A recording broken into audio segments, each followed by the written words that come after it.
Nakuna ng CCTV ang isang lalaki habang binabangungot.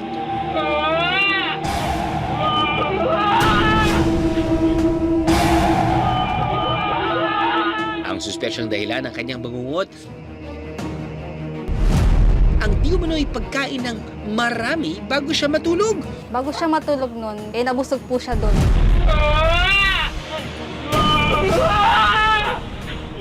Nanginginig na ako sa takot eh. Hindi ko alam kung baka mamaya, mawalan kami ng, tatay. Nasa isip ko nun baka mamaya matigok na siya. Kadalasan mga kalalakihan ang ganitong naapektuhan ng bangungot. Sinasabi pa nga na mayroong mga taong namamatay dahil sa bangungot. Kamusta kaya ang naging lagay ng lalaki sa video?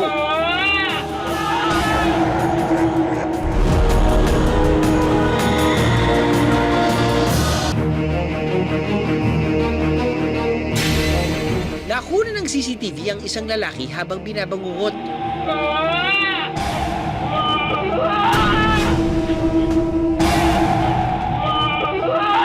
Ang suspetsyong dahilan ng kanyang bangungot, ang di umano'y pagkain ng marami bago siya matulog. Bago siya matulog nun, nabusog po siya doon.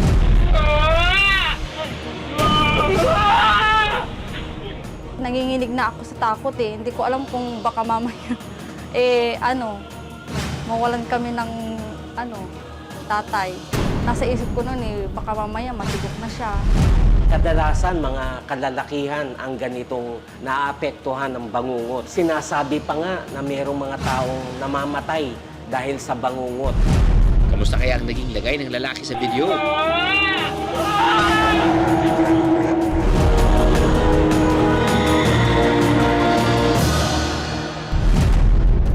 Bago natin alamin ang nangyari sa lalaking binangungot, alam niyo bang parte na ng kultura nating mga Filipino ang bangungot?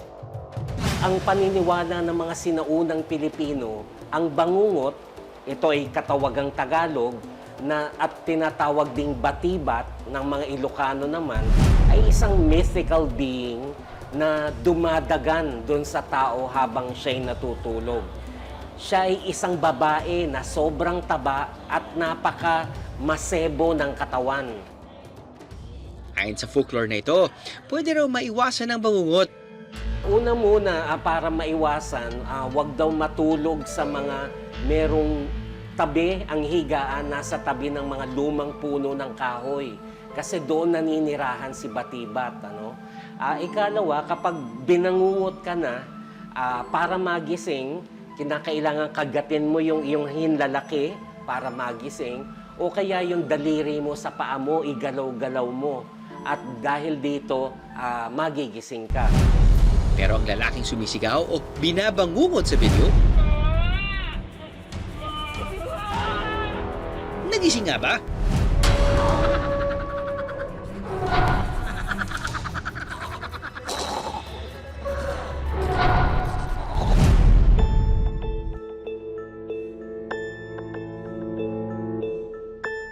Ako si Jeffrey Nieves, ako yung napasigaw sa video. 4 na minuto bago maghating gabi nang dalawin si Jeffrey ng bangungot. Bali yung napanaginipan ko noon na nasa isang sa isang swimming pool. Kaso meron kaming hindi siya kilalang lalaki. Hindi siya kilalang lalaki na parang nag-aaligid-aligid.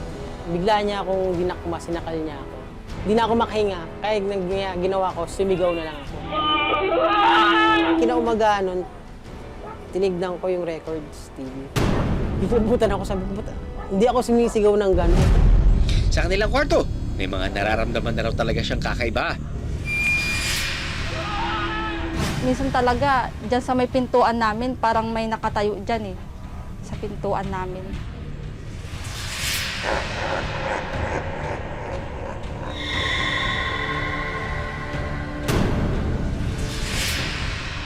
Posible bang ito ang nagpakita sa panaginip ni Jeffrey? O baka naman ang matinding kabusugan lang niya ang dahilan ng nasabing bangungot? Siguro 3-4 akong kanin. Tapos totally busog talaga ako noon na talagang hindi na ako makadigay sa sobrang busog. Hindi natin alam kung ano dahilan, kung dahil sa pagkain, dahil ba sa pagod. Fact or myth? Ang pagkain ba ng heavy meals bago matulog ay pwedeng maging sanhi ng bangungot? Ang sagot ng eksperto, abangan mamaya. In the medical field, meron namang tinatawag na sleep paralysis. Sinasabing nangyayari ito habang natutulog o papagising na. Kumbaga, nandun sa pagitan ng pagtulog at pagising or vice versa. Take note, magkaiba ang bangungot sa sleep paralysis ha. Ito naman ay pansamantalang kondisyon na nangyayari din tuwing tulog ang isang tao, pero gising ang diwa, no? Maliksi ang isipan, ngunit hindi makagalaw. Kadalasan may kasama itong hallucinations na nagdudulot ng panic o pagkabalisa sa isang taong natutulog. Ayon sa eksperto, wala namang recorded case na namatay dahil sa sleep paralysis. Ang sleep paralysis ay hindi nakamamatay.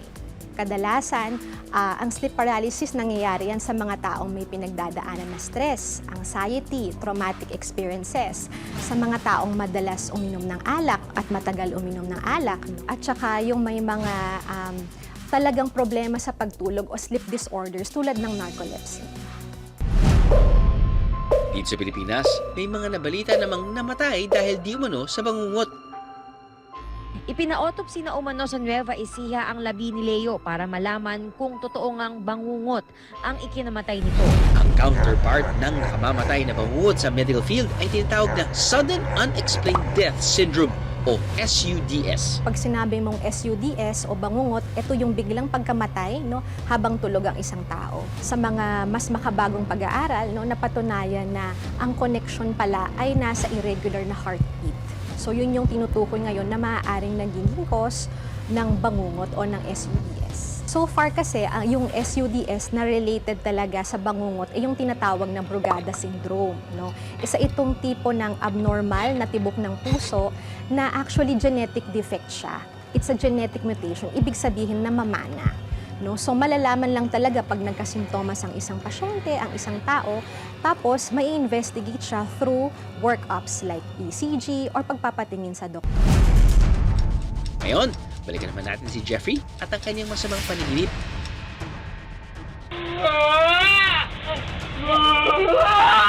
Kadalasan, ang panaginip ay may kaugnayan, no, doon sa kasalukuyang nararanasan ng isang individual sa kanyang buhay. Somehow, no, it is a reflection kung ano ang nararanasan ng tao, no, sa kanyang experiences. Doon lumalabas sa panaginip. Posibleng napag-usapan ng mag-asawa ang kwento tungkol sa di umano'y nakatayo sa kanilang pinto. At marahil, nakarating ito sa subconscious ni Jeffrey. Pero ang mas pinaniniwalaan nilang sanhi ng bangungot ni Jeffrey, ang matinding pagkabusog bago matulog. Fact or myth? Ang pagkain ba ng heavy meals bago matulog ay pwedeng maging sanhi ng bangungot? Myth siya, no? Ayon sa mga pag-aaral, wala ding matibay na ebidensya, no, na kapag kumain ka ng heavy o ng marami tuwing gabi, pwede itong mag-cause ng bangungot. Ang nakagigising na katotohanan, hindi madaling makuha ang mahimbing na tulog. Kadalasan, kailangan pa itong paghirapan. Pero kailangan pa rin iasam na makakuha ng sapat na tulog at pahinga para all goods ang ating kalusugan.